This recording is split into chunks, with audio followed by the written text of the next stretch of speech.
All right. It says we're live. I don't know if it's true. But Forrest from Alabama was the first one in here at 6:52. And Bill is here, and Mike Shepard is here. Well, All the cool kids, right? yeah. Forrest has got these little snow emojis and stuff. Forrest, how much snow are you going to get, Forrest? Because we're going to get between 0 and 8 feet is what they're forecasting. So, I mean, we're just like up in the air. Okay. I know I'm super excited because I have one of those Ryan Hall YOLO meters, the Are you going snow, the snow measuring things, and I get to use it. No, you I'll going to be send your picture? posting my inches on Facebook. What you need to do, you need to post it and put a little sign by it. It's like, Ryan, we want you to come to the festival. Did you not read our emails? But yeah, that's what I need to do. Yeah, and just like call him out Hey, everywhere. hey, Bill knows we're here. Okay, everybody. Welcome back to the Homestead HQ, where we talk about homesteading and preparedness. I am Shelly, and this is. And I'm Jason, waiting on the snowfall. You got a So, couple days, dude. I know, You're but gonna be waiting a while. But you got to get ready. That's what I spent part of today doing. Well, Randy went out and cleaned out the stall and the barn so we can put the sheep and the babies in there if we need to do that.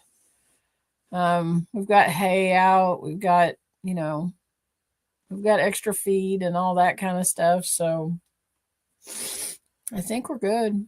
We'll see. Well, I mean, there's a lot you can do. I mean, I spent today, and of course I waited. I was like, because we got the animals over in the pond area. I've been doing and scattering hay out there for them, and trying to build some stuff up. Build your soil, spread the hay out, and that kind of stuff. And I'm like, we've got all these lambs, and I'm like, if we get 12 inches of snow, some of them lambs, a white lamb's going to disappear, and it's going to be like game over. Yeah. So I was like, yeah. So I'm like, I'm going to keep them up by the barn during all this stuff. So I went ahead and put another bale out, and I did that. And of course I waited. I got out there. I'm like, it's not raining or sleeting or anything. So as soon as I go get on the tractor, it just comes sleet and rain and all this. And I'm like, this sucks. So I did that, pulled all filled everybody's trough up. I've got heaters in everybody's troughs, and then pulled the hoses up the hill to where they drain out nice, and got everybody extra feed and stuff like that. So I'm pretty well ready. That's good. Yeah, that. And then last night, like 10:15, I came in the bedroom, got ready for bed, had just laid down in bed, and Whitney was taking the dogs out for the last time. She came in, she goes, there's somebody buying down at the barn. And I'm like, it'll be fine. She's like, no, it sounds like a fresh one. And I'm like, okay. So I put all my clothes back on, throw my overalls on, jacket, muck boots and everything, go down to the barn. I'm looking, I'm like, we're missing a sheep somewhere. So then I hear, bah. So I take off looking over by one of the cedar trees. Sunny was the last one to lamb. She had twins at like 10:15, 10:30 last night. So I go down there, stay, 15, 20 feet away from her. And she's got one of them is all dry and up nursing. She's cleaning the other one off. And I sit there for a few minutes. The other one gets over there, starts hitting the teat. And I'm like, she's a good mom. She's not a ghetto mom. So I'm going to bed. So checked them this morning. She had them out running around. I'm like, you are a good mom. I was like, you don't need nothing from me. So. I know Rose she's being a good mama. I mean, both of them, it's their first time, and Rose is taking good care of those babies that we have, but Dorothy still hasn't had hers yet. So I told you, go down there and tell her, be like, hey, it's good. Dude, I've been telling her every day.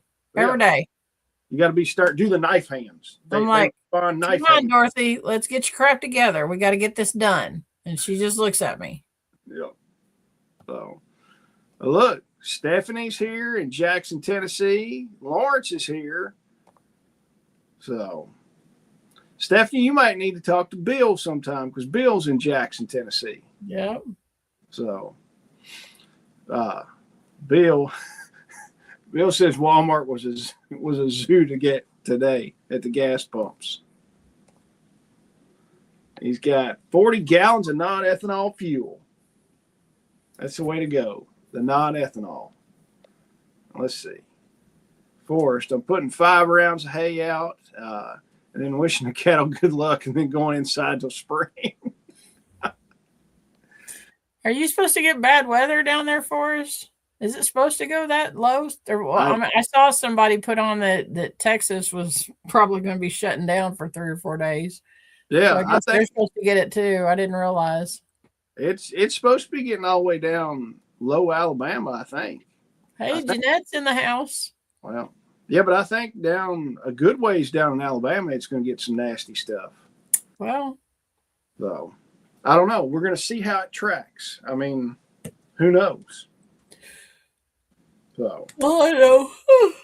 I'm going to bring my laptop home so I can work from home if I have to. Oh yeah. Well, my plan. I started on I started on the little kitchenette down in the basement the other day. Mike, it's not a competition, honey. It's okay. But he was still there before her. So. I know. But yeah, well, I started on my little kitchenette project. I was like, I'm waiting on my brother to get ready to do his master bathroom. So I was like, I'll do a few things at the house. So I had 2 freezers that I needed to move where the kitchenette's going to be. So I moved 2 freezers and they were crammed full of meat. I don't advise doing that. The suck was big on it. So, I mean, it was not fun. My shoulders and my chest hurt after that. But you might as well load it full of rocks. That's like crazy heavy. Yeah. Well, Whitney came down. She came down. I had the appliance dolly and a ratchet strap. She's like, "What are you doing?" I was like, "Gonna try not to kill myself." And she's like, "Are you moving those freezers?" And I was like, "Yeah." I was like, "We're gonna do it." So about 30 minutes later, the freezers were moved. I got all my measurements. Went into my Low Pros account, figured everything I needed. I was like, I'm going to see if I can pick those up tomorrow or Friday before the weather comes. I'll have them in the house. So then that way, if we're snowed in, you can't get to a job site. It's like, cool. I'll just go ahead and put the cabinets in. So that's the plan. I got to go grab a bunch of tools from my brother's house. But other than that, that's probably what I'm going to work on while it's Snowmageddon comes. So let's see. I'm probably going to make soap. That doesn't sound like a bad thing. Yeah, I need to stock up a little bit. I think I'm going to work on making soap. And I have a new scent. I'm not ready to announce it yet because I can't put it on the website yet, but I'm really excited about it. Randy came up with it. So is it the gay frog scent? No. Okay. When are you going to come out with that? I don't know. You need to call it the Alex Jones gay frog scent. Why is what? Alex Jones is the one that talks about the frogs being gay all the time. I thought you wanted to call it the purple hair people or something. No, it's how they're putting all these chemicals in the water and everything. It's making the frogs gay. You not ever seen that? I don't listen to Alex Jones. I the only time I really listen to Alex Jones is when he's talking about gay frogs. No, he talks about that a bunch. The only time I listen to Alex Jones is like when I'm mowing the yard a lot of times. And then I get so hyped up because he hypes you up on stuff. I get off the lawnmower and I'm like, we're going to go tackle the New World Order and everything else. And then I'm like, I need a shower. And by the time the shower's over, it's like, screw it. We're just going to put more beans in buckets. So, yeah. So he puts you on a prepper roller coaster, huh? Yeah. Not that I need that. Yeah, right. Well, Forrest said he's in the potential of 1/2 inch to 6 foot. So it's kind of the same path as us, you know? Yeah. Nothing to 8 feet. Yeah. Well, all right. Tell us about the news story. So you said it was disappointing or tragic. It's just kind of disheartening, I guess. Can I make fun of it? Huh? Is it something I can make fun of? You find a way to make fun of everything, so I don't reckon you'll disappoint, right? Okay, so you've heard of NVIDIA, right? No. They're like a tech company. Okay. So NVIDIA has partnered with Amazon and Miso Robotics.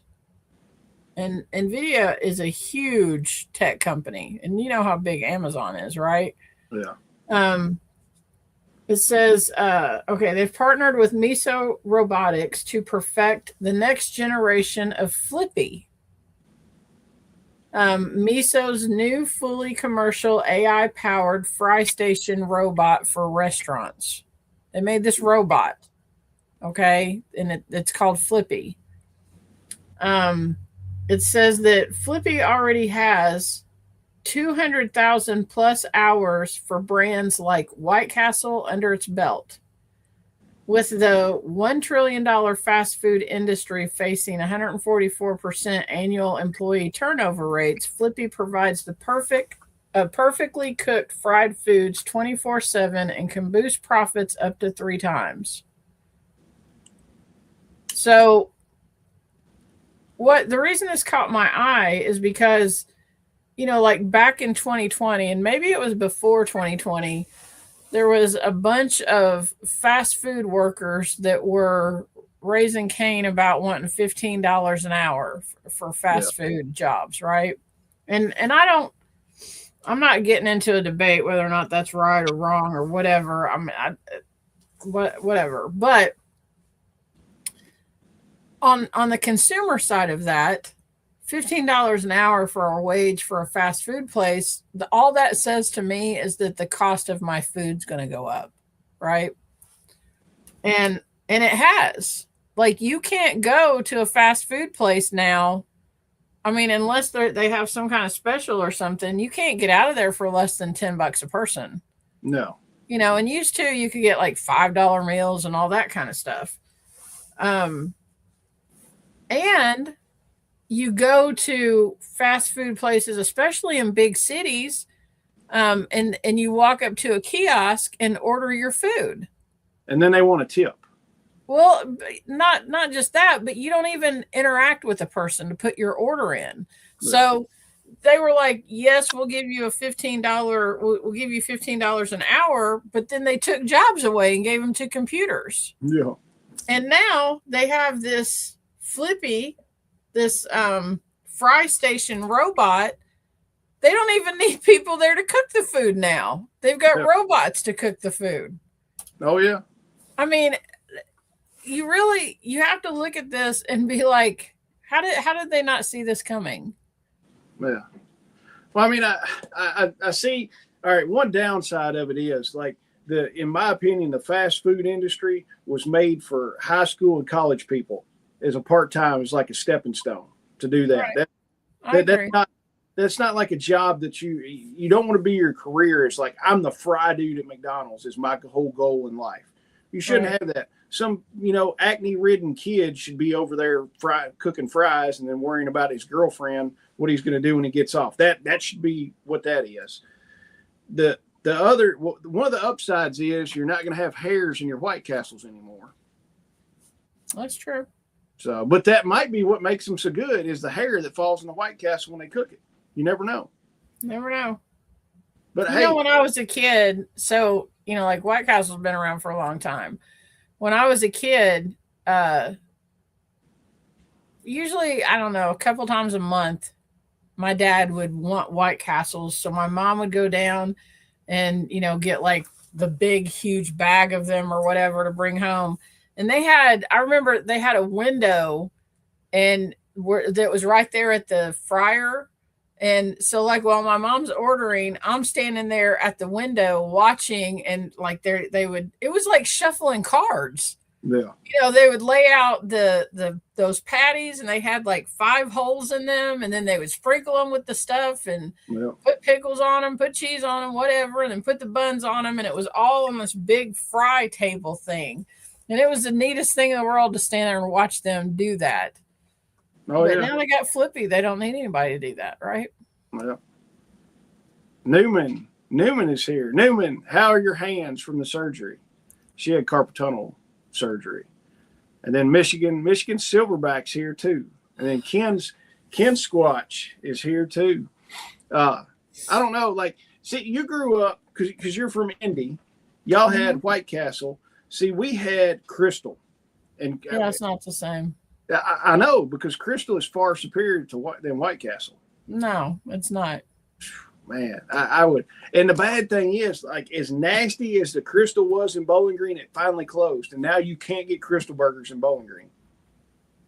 White Castle, when I was growing up, White Castle was the only restaurant that was open 24 hours besides Waffle House. Yeah. But, like, see, the Crystal is like the filet mignon of the little burgers, in my opinion. Mm. You go grab a sack full of those and drive down the road, eating them, and then when you're done, you just throw everything out the window. That doesn't surprise me. You got to provide something for the guys on work release to do. Just think about it. Like, I'm contributing. The guys that are on work release, they're getting their vitamin D because they're going to have to go out and pick up trash. Oh, geez. And then also, you think you're part of the circle of life when it comes to trash? Yeah. And then also, this is a hill I will die on. I do not put my cart back at like the grocery store or Walmart. Oh, you're one of those people. Yes, I am, because I'm providing a job for a person. You're not providing a job for a person. You're ensuring that somebody's car is going to get hit by a cart. No, you always put it up on the curb where it won't go anywhere. I'm at least that nice. Oh my God. But if you look at it, I mean, if everybody put their cart back in the thing, the guy's going to get done faster and he's not going to have enough hours. So he's going to have to leave early. And then his kid, he's not going to have enough money to buy his kid diapers. So see, it takes him longer. Put thumbs up or thumbs down if you agree or disagree with Jason about the carts. If you agree, it's thumbs up. Down. I'm providing to the economy. So Newman says she's still sore and wrist is weak, and the stitches come out tomorrow. Ugh. Prayers. We're praying for it. See, disagree, thumbs down. Yep. I don't know. I don't know about these people. Golly. I think you're a turd face. Probably so. How do you say? How do you say this? In my third grade reading level that I have. How do I say what? The lady's Susie name. Hickson. It's Susie Hickson. Okay. All right. Lawrence. Well, even Lawrence said, "Put your cart back." Well, see, Lawrence is a union thug, so Dana's here. I bet Dana might agree with me. All right, oh, look, yes, Michigan Silverback's my new favorite fan right there. And don't use self-checkout either. All right, Dana, thumbs Dana. up. Thumbs up if you agree with me on leaving your cart in the parking lot. Thumbs down if you take it back to the little cart corral thing. No, thumbs down if you don't agree with Jason because he doesn't put his cart up. Yeah. Bill says, we always park near the cart garage, so it's easier to put the cart back. I like my car enough to not leave the cart loose. Thank you, Bill. Greg Skeens is here, too. Let me see. Ken Squatch. I put it in the rack out in the parking lot. All right. And Lawrence is, man, Dana, golly. Well, and then Lawrence says no to self-checkout, too. And then Stephanie says no dented cars. All right. Well, me and Michigan Silverback are going to go do a live together. It was good talking to y'all tonight. I think it just like says what kind of human being you are. It probably does. It probably says that I'm an ass. So it is what it is. You claim it and keep it, right? Hey, I claim it. I'm not going to change for somebody else. So, but the thing is, if that's the worst thing I do in life, I think I'm okay. Hey, everybody, did you know we are about 6 months out from the festival? Yes. Isn't that crazy? Pull up the festival shirt. Can you do that? Is that in the, yeah, I think so. Give me a second. Talk about something. All right. Oh, okay. When we're talking about the festival shirt, you can get festival tickets right now. And if you want a shirt to go with it, the shirts are 10% off. If you buy a festival ticket and you throw the t-shirt in there, it's a 10% off the shirt. So the shirts are only $800 then. And Shelly is going to pull the shirt up. They look good. So is it the gray one? Yeah, it's a dark, or it's a dark heather gray, or a graphite is what they call it. And then we've also got the Wood Chipper 2.0 shirt. Yeah, that's it. It's a nice looking shirt. Pull up the Wood Chipper 2.0 too. Okay, hold on a minute.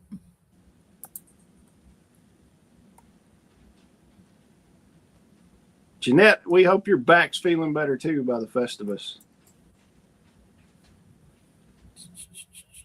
You can even get this one in a hoodie. Oh, the Wood Chipper? Check that out. And show the back. The back is the best part. I don't think. Oh, here we go. I'm hoping Shopify doesn't pull that. So, if they got a problem with composting pedophiles, then I don't know. Maybe we need to find somebody else to put our website with. You never know. I've got Chris printing me a hoodie. So I'm like, get me a hoodie. I was like, I want one of those. So, but yeah, I mean, we're like 6 months, something like that from the festival. Something like that, yeah. So, I mean, we're nailing down speakers right now. I've started working on that a little bit. We've got some really cool presenters coming in. Yeah. I mean, or workshop people coming in. It's gonna be a great lineup. Oh, Dana, reloading. That's a good idea. I need to write that down. I'm going to write that big with a marker so I don't forget it.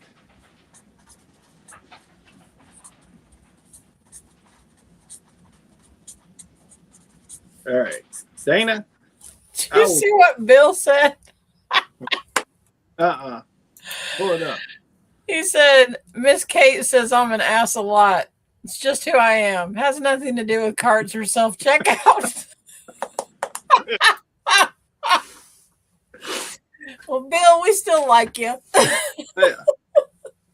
We can all be an ass in certain ways and be all right. Right. Hey, what? Run over all the fun. The Homestead meetup. I got to look see how many people we got coming to that thing. Oh my gosh. So I'm super excited. This last weekend, y'all, I got to spend some time with Dana. She's in the chat right now. And she taught me all kinds of stuff about fermenting. I had always said that I just couldn't stand kombucha. Like, people talk about it, and I had tried it, bought it from a store and tried it, and I'm like, that crap is nasty. I'm not drinking that stuff. I mean, I can't even tell you, it's so nasty. There's nothing to even compare it with.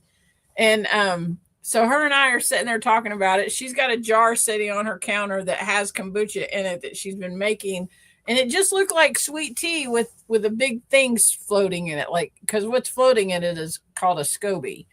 And so she's talking about it and everything. And I keep looking at it and I'm like, that didn't look like the stuff that was at the grocery store. And so finally I said, well, can I try it? And she gave me some, and oh my God, it was delicious. Like, I loved it. And that's it. It tasted nothing like the stuff they have at the store, and it's totally good for you. And so we got into a discussion about all the benefits of fermenting and all of the different things to do and how to get started in it and all of that. And she's going to come and speak about it at the Homestead meetup and teach people about it. She's going to let us try some. She's got some fermented juices, like, and like they taste like soda. They're delicious and they're good for you. I mean, they're good for your gut. And that's really why I want to learn more about ferments, is because I'm trying to heal my gut. So she's going to do that in the morning. And then in the afternoon, Josh, my son-in-law, he's going to be teaching us winemaking. And I think we're also going to make some brandy because Dana has a great brandy recipe and it's delicious too. So, we're going to be talking about that kind of thing and doing those demonstrations and, bring a side dish. We'll have a potluck and it'll be fun. And it sounds like some people might want to Uber in then. We're not going to be giving, tastes of all the alcohol. That's not happening. Oh, come on. Yeah, we're going to be showing you how to make it. We're not going to be. We don't have like a license to do that. I'm sure that there will be getting some kind of trouble or whatever. But we can show you how to do it. You can go home and do your own thing, but just in case you might want to Uber in. Just saying. We're not selling it, but seems stranger things happen. Right.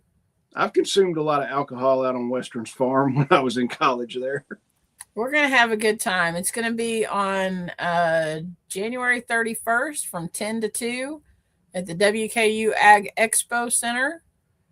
Bill, it was delicious. I mean, I couldn't get over how good it tasted. Compared to the crap that they sell at the grocery store, it's just delicious. I've never had it.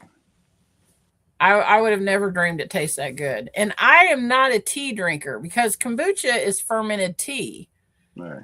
I don't drink sweet tea. I'm just now getting into, Leslie's got me turned on to drinking herbal teas for different, like medicinal things and stuff like that. So I'm getting into that because I'm just going to tell you, anything tastes good when you add honey to it. Right. Yeah. So I'm kind of getting into that kind of thing, but I've never really been a tea drinker, but this stuff is good. It's got a little bit of carbonation to it. It's just good. Mike wants class. Moonshine class. I know nothing about moonshine. I've got a guy I might be able to talk to about it. So it'd be cool to get somebody at the festival that talks about it. Yeah. I'll see what I can do. I don't know. Lawrence is excited about it. We've got just people that have signed up and done tickets. There's been 23 people, but then you told me the other night there's 5 or 6 of your people that are coming. Yeah. We'll probably wind up having 40 people there. Yeah. So it'll be cool. It's going to be fun. And then we got the other classes. We got the pig processing class, the sheep class, and then the radio class. So they're all on the website. If you want to jump on there, go to the training tab, and it's got all the links right there. That or check out it on Facebook. I think it's all posted on Facebook too. But those are going to be fun. Those are going to be coming up. I'm ready to put some more sausage in the freezer, honestly. Dana, if you have some that you don't mind to give away, I'm sure there will be people there that want some. Oh, yeah. All right. Hey, silver is at $93 an ounce right now. It has not broken $100 an ounce yet. Well, I was hoping it would, but not yet. So, all right. Let's talk about the main topic. The winter storm and essential stuff to get your livestock ready. Yeah. We kind of hit on it a little bit. So, what have you got, Shelley? Well, okay, let's talk chickens. Let's start with chickens. A lot of people think that, if you have chicks, it is imperative that you have the heat on them. And even with the weather that's coming in, I would be more inclined to make some kind of a brooder out of a big tote and bring them in to the house or put them in the basement or something like that. Or, in a garage where you can keep the wind off of them. But it's imperative that chicks have heat. But that's not only in the wintertime, that's all year round because chicks can't regulate their body temperature when they're little bitty. So, it's good to, keep an eye on them. But a lot of people think that chickens require heat in the wintertime, and they do not. Sometimes you can even, if you put heat, like heat lamps or something in your coop, which can be dangerous, if they fall or something like that, it can be dangerous. But if you put heat lamps in their coop, you can mess up how their body regulates temperature. So the best thing to do is to close up the coop. And I know that, you know, we want airflow and all of that kind of thing in the coop. But when we're talking about below zero temperatures, blizzard conditions, lots of snow, wind chill, all of that kind of stuff, it is not going to hurt your chickens to seal up that coop. What Randy and I do, we take, because we've got on our coop, there's the front of it is all like hardware cloth that you can see through. And then the three sides are wooden. And then at the very top, there's some hardware cloth at the top. And so we have wood panels or siding panels that we can put on the front to cover up that hardware cloth, and we can put it on the door and everything. And then on those at the top where the hardware cloth, you know, so airflow can come through in the wintertime, we'll take old feed bags and staple them up on the inside and out to keep wind from coming in. And when we get weather like we're getting this winter or this weekend, we just leave them in there. We don't let them out. We'll go, they have water in there. It's a heated water thing to make sure that they have, you know, running water that they can get to, not running water, but water that's not frozen. And we'll feed them in the coop and everything. But the more like them staying in there and their body heat, and it's closed up, it'll generate heat that keeps them warm inside that coop. It's also good to do in the wintertime to do like a layered bedding, the layered bedding method. Yeah, the deep bedding. Yeah, deep bedding. And instead of cleaning all of the stuff out, just pile new bedding on top of it. And basically what you're doing is building like layers of compost, and compost generates heat. So that will create heat inside the coop too. And then, you know, like when it starts to get warm, you can clean all that stuff out. But that deep bedding method is another way to help keep warmth inside of the coop for your chickens. Chicken, once the you know, the temperature kind of gets back to normal and it's back like in the 30s and 40s and stuff, you can go out and let them out and they should be okay. But when it gets down really frigid cold, you need to keep them pinned up. One way that you can tell, if you ever go outside and, you know, like chickens and roosters have combs or those little, whatever those things are that hang off their chin, they can get frostbite on those. And you can tell if they get frostbite because it turns black. They'll get black spots on that red comb. And that's what that is. You might think, well, it's dirty or something. If it's been frigid cold, below zero temps and stuff, and your chickens have been out, those things will get frostbite. And, you know, you just want to protect them from that. So that's my recommendation. Keep them pinned up. Don't let them out. It's only for a few days. If it was an extended like blizzard conditions, I would probably still keep them, you know, pinned up, and I would just make sure that they have food and water every day, and don't let them out in the cold. It's just, it's a little bit too much. Oh yeah. Well, I've got one of those rogue Bressy roosters. Like you can't catch the dude. The guy thinks he's a sheep now. So I'm just literally, no kidding. He hangs out with the sheep all the time. Like the sheep will come running through the pasture and I'll holler for them. They'll come running. And this rooster's just in the back of the pack, just waddling through there. I'm like, dude, you think you're a sheep now. So I'm just going to let him do what he wants to do. If he makes it, he makes it. If not, he's just going to be whatever. So Stephanie did. She just signed up coming to the Homestead meetup. Awesome.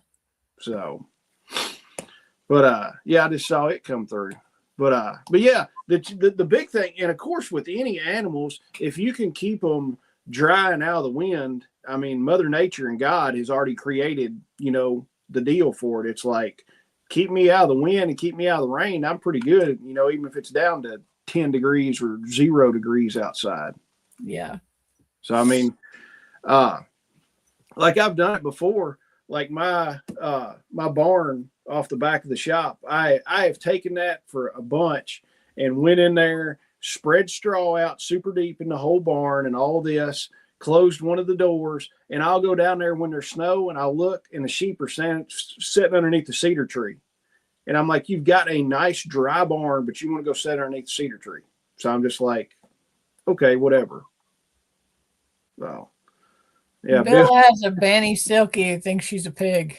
Well, and then, I mean, one of the biggest things I'm going to do since we've got young ones, I mean, we're going to have a couple lambs that are only, 2 to 3 days old when they're, this snowstorm comes in. So we're going to, I want to take a barn. I've got a buddy that's got a bunch of waste hay. There's a couple years old hay. And I'm like, he's selling it to me for next to nothing. So I'm going to take a whole round bale, put it inside the barn and scatter it out and let them, if they want to eat a little bit of it, they'll eat a little bit of it. And then I'm just going to scatter it in the barn, close one door where they got one door to come in and out, and they'll be fine. I mean, it's going to cost me $25 for a bale. I'm like, heck, for $25, you can't buy enough straw to do it. Right. So, but yeah, I mean, if they, what do you want to talk about next? I don't care. What do you want to talk about? You just tell me and we'll talk about it. Well, we'll talk sheep. What do you need to do for sheep? Well, I mean, the sheep, no kidding. And I've literally, I kid you not, they have got this nice warm barn and they'll sit underneath the cedar tree and chew their cud. And I'm like, what's the deal? Sheep, I make sure everybody's got. So do you need to just let them do what they're going to do, or do you need to stop them from doing that?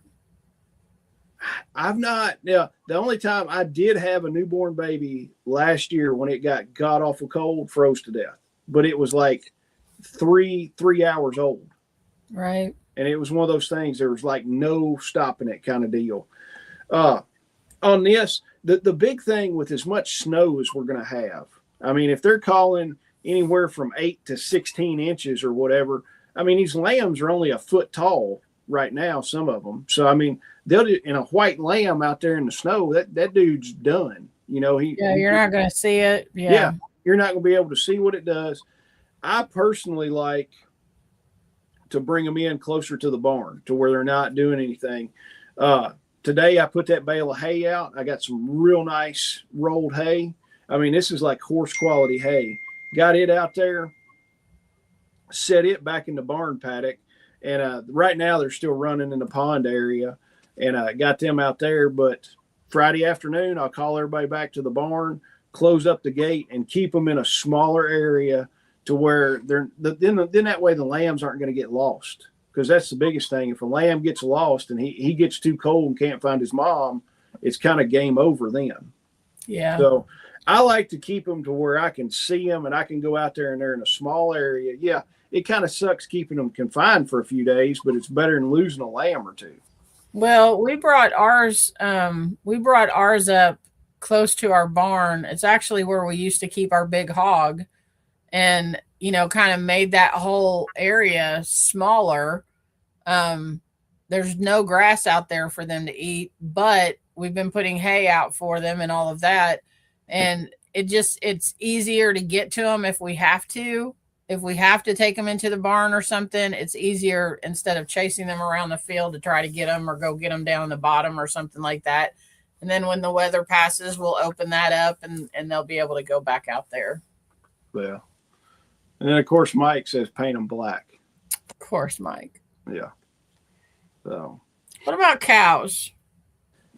Man, honestly, cows are pretty, in my opinion, cows and sheep you're going to be pretty much the same. I mean, keep them dry and keep them out of the wind. I mean, maybe get some more bedding for them and stuff like that. The cows, I tell you what, when Ginger was here, she liked the barn a lot more than the sheep. It was weird. She would be in the barn a lot more than the sheep were. I could go down there and look, and she's like hanging out in the barn, and then the sheep are out doing their thing. And I'm like, you're just kind of a barn baby, I guess. So, I mean, Calvin and Ginger are big enough.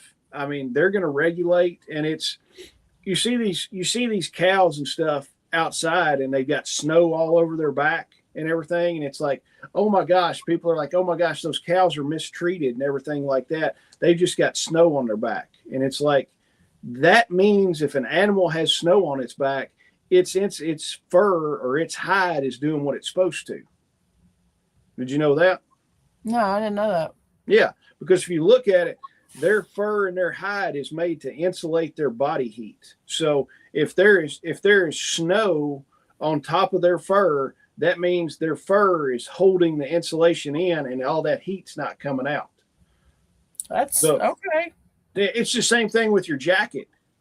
Well, that's like Loki. His fur, and anybody that has a Great Pyrenees knows they have very different fur than a regular dog. And I think it's because they're designed to be outside all the time. But one thing, their fur is so thick that you can't even hardly touch their skin. I mean, it's they have such a thick undercoat. But even he can go outside and waller around in the mud and be covered with mud. And then a couple hours later, he is snow white again, because that stuff just kind of falls off. When he gets wet, he can shake and he's dry. It's not, their fur is way different. Like, they're very insulated. Yeah.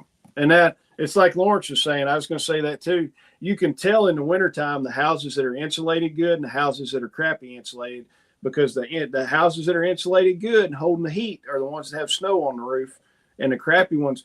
And I mean, that shows that a lot of the times, if your animal doesn't have snow on it and stuff like that, that animal has got something wrong. It's a sick animal.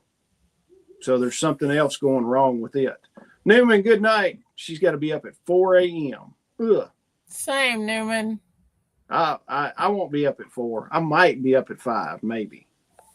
Well, but yeah, I mean, with all these animals too, have some extra feed for these animals. It might be a good time, even if you're totally opposed to feeding grain to animals, feed some grain to these animals, because that's easy, fast protein that they can get and go on. I will, I'll tell you I will tell you this with my sheep.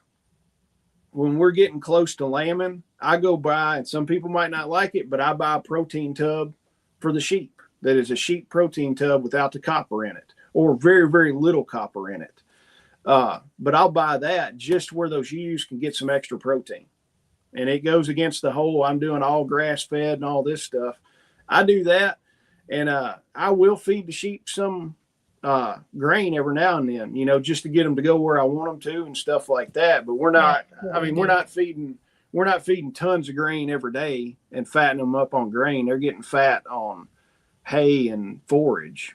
But it goes a lot of giving these animals some extra, throw them some 16% sweet feed, and that'll warm their bellies up. And then absolutely, Lawrence, feeding corn to chickens helps to keep them warm. Yep, it does. So some things that you should think about. They don't, like cows and stuff. I wouldn't say that, especially around where I live, there's a lot of cattle farmers out here, and they've got like so many hundred heads of cattle, and they don't have a barn big enough to keep them in. These cows are used to being out in the snow and all of that, but you need to make sure that they have water that's not frozen over. You need to, put heaters in there and all that kind of stuff. If you do have shelters, and you can build kind of 3-sided shelters, that kind of thing, make sure that they are ventilated. Make sure that they have some airflow. That'll help prevent, dampness and all that kind of thing. Make sure that they're, if you do put down bedding, make sure that it's staying dry. That will help to keep them warm. If you do have shelters, just go out today or tomorrow or Friday and check the roof and stuff like that. Make sure that you don't have to make any repairs to it. It also might be a good time to check your gates and stuff and make sure that, like they can't get out and that kind of thing. It is a good idea, like Jason said, to increase their feed. Cold weather, staying warm, that takes a lot of energy for them to do that. So, and especially if you have ruminants that are out, that graze, if we're going to get 18 inches of snow, they got to have something to eat. You Yeah. got, and you all know this. I mean, if you have animals, you know that they need to have hay and all that kind of thing. But and especially like with ours, we have a set of twin lambs that are just a week old today. And then Dorothy, she's getting ready to have babies too. We're probably going to bring them in the barn. We've got a stall in the barn, and we'll put hay down for them and all that stuff. And just because they're brand new, and I don't know how bad it's going to get. I don't know if we're going to get ice and all that kind of stuff. So we'll probably end up bringing them in the barn either Friday afternoon or Saturday morning, and just leaving them in there for a few days and making sure that everything's okay, and they don't get stuck out in the weather.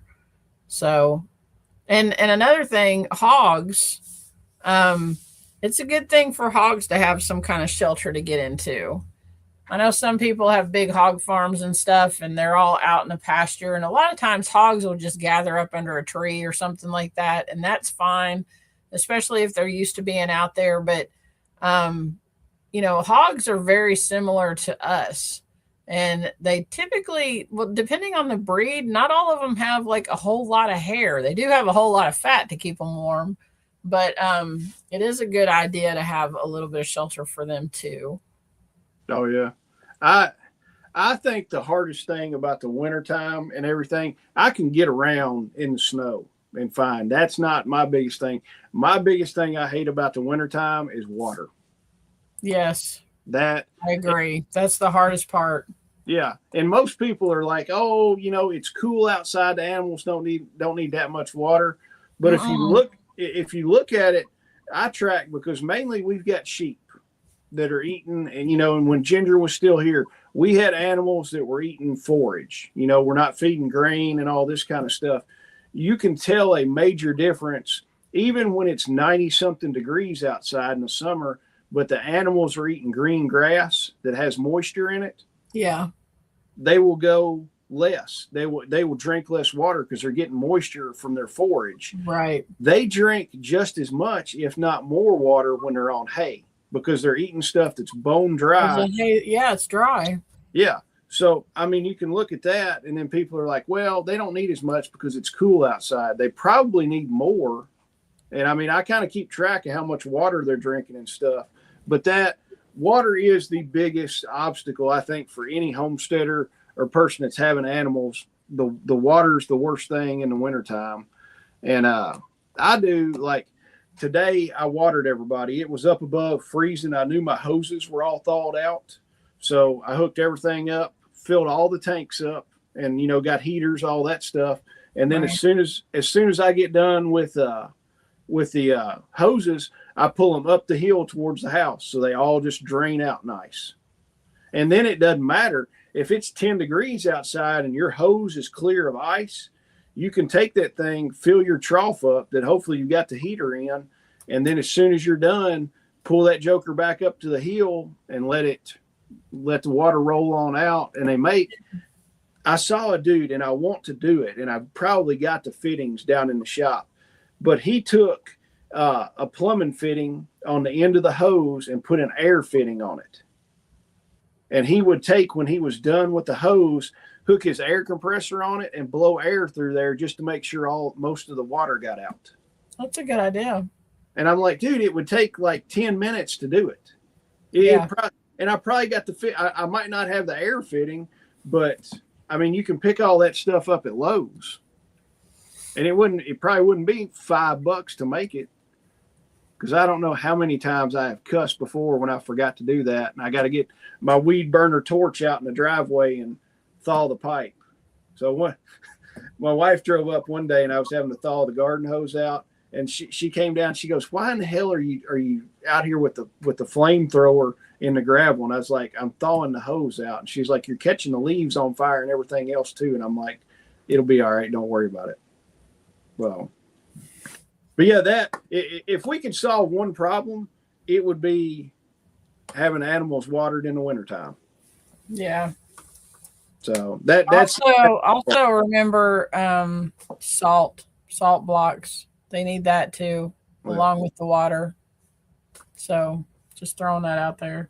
I've been giving mine, Stockdale's has started carrying Redmond minerals. That's what I actually order that from Azure Standard. That's what I give mine. Yeah.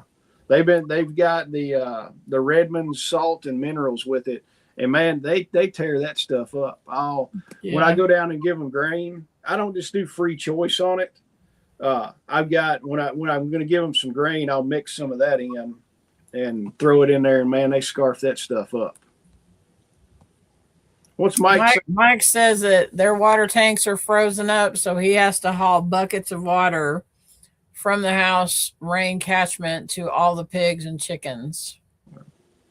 It's a good thing that you've got that planned out good, Mike, because everybody's right there by your house. You're not having to haul it through the woods. And see, I knew Bill was full of hot air. He uses his mouth to blow the water out. He's an ass with a lot of hot air is what it is. Oh, Lord. But yeah, if we could solve the water problem, it'd be fine. Now, have you seen the people? I saw it on TikTok. Somebody had a frost-proof or one of the yard hydrants real close to one of their water troughs, and they took like 3-inch PVC pipe and took a 90-degree elbow and put it right underneath the spigot, and then took the 90 down and ran 3-inch pipe over to the trough. And that 3-inch pipe is not going to freeze up. Like it's 3 inches in diameter? Yeah. It's just like 3-inch PVC plumbing pipe.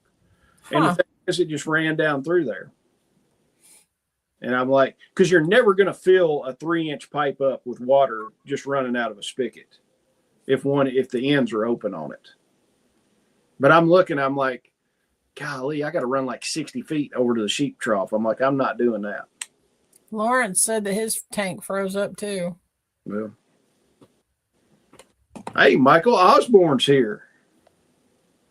Michael, our goats have heated water. The chickens have electric water. Pig is the only one I have to haul it for. If the power goes out, we'll be hauling hot water to all three. Yeah. Dana says hook a pool noodle to the hydrant and use it to fill the trough if the hydrant is close enough. Well, yeah, see, mine are like, to do the sheep water, it's probably, it's darn near 60 feet to it. So that's a hell of a pool noodle. Walk in. What? Well, I was gonna say Toys R Us, but Toys R Us is not open anymore. But walk in, be like, ma'am, I need a 60-foot pool noodle. She would look at you and be like, get the hell out of here. So I don't know. That's all. I mean, tomorrow I've got some stuff to do. I am going to get my generators out and make sure all 4 of my generators are running good. That, and then we'll go ahead and pull the tractor in the shop just so I don't have to fight with a cold tractor. I might turn on, I don't know. I might heat the shop just a little bit. Depends on how cold it gets. So, but yeah, that's one thing. I'll get the generators out, fire those jokers up, make sure they're running good, and then pull the tractor in the shop so I have a nice dry tractor to get out and push snow with. Because I'd say I'll probably be cleaning our road off. Probably. Yeah. Well, the last time I plowed the road, one of the neighbors got mad at me because I accidentally got in his yard when I was doing his driveway. Yeah, I scraped up some of his yard, and I looked at him, and I was like, cool, bro, next time it snows, don't talk to me. And I've never done his driveway after that. Yeah, I don't blame you. Just drive on by. So, but now one of the neighbors he's bought a new Kubota tractor, kind of like mine. So now we're going to have the cleanest road ever. So, what else you got, Shelly? Besides, everybody needs to come to the Homestead meetup. That's all I got. I can't wait for the meetup. I'm super excited about it. And I've been talking to all my friends about what Dana's going to be teaching about, and they're excited about learning about winemaking and all that stuff. And I'm excited. It's going to be a good time. I love the Homestead meetup because it doesn't take as much energy to do that as it does to do the festival. And don't get me wrong, we love the festival. We absolutely love the festival. But it's fun to get together with people and to be able to sit and chit chat with people. When Jason and I are at the festival, we're like running around like chickens with our head cut off. There's always something going on and something that has to be done. But at the meetups, we're able to sit down and talk to people and just, communicate and all of that kind of stuff. I love it. It's a mini festival is what it is. Yeah. So, hey, should I tease something out about the festival?